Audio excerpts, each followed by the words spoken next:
పూరీ క్షేత్రంలో విశేషం ఏమిటంటే 22 మెట్లు ఉంటాయి. 22 మెట్లు 22 తత్వాలకి గుర్తు. తూర్పు ద్వారంలోంచి లోపలికి ఎడుతున్నప్పుడు జగన్నాథస్వామి గుళ్ళో ఒక్కొక్క ద్వారంలోంచి మీరు ఎడుతున్నారంటే ఒక్కొక్క దానికి అది సంకేతం.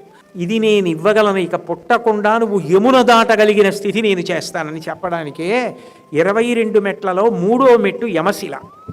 అదొక్కటే నల్లగా ఉంటుంది ఆ మెట్టు.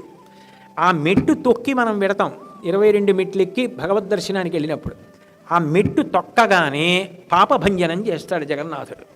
ఇప్పటి వరకు జీవుడు పతనం అయిపోయి ఇన్ని జన్మలెత్తడానికి కారణమైన పాపరాశి ఏది ఉందో అది ధ్వంసం చేస్తాడు.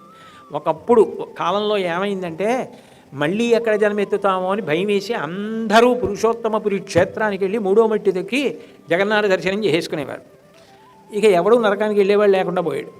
అప్పుడు యమధర్మరాజు గారు పాపులందరూ ఇలా ధ్వంసం చేసేసుకుంటుంటే ఇక లోకంలో ధర్మం ఎలా నిలబడుతుంది, పాపానికి భయం ఎక్కడుంటుందని అడిగారు.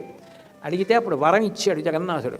వెళ్ళేటప్పుడు మెట్టు తొక్కినవాడు వచ్చేటప్పుడు కూడా తొక్కితే వాడి పాపం వాడికి వచ్చేస్తుంది.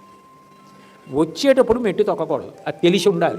అందుకని చాలా జాగ్రత్త పడతారు. 22 మెట్లు దిగి బయటికి వచ్చేటప్పుడు 3వ మెట్టు ఎక్కడుందని జాగ్రత్తగా చూసుకొని ఆ మెట్టు తొక్కకుండా, మధ్యలో అయితే వెడల్పుగా ఉంటుంది, కాలు పడిపోతుంది, చివరికి ఎడితే సన్నగా అయిపోతుంది, అక్కడ దాటేసి దిగిపోతారు 2వ మెట్టు మీదకి, తొక్కరు.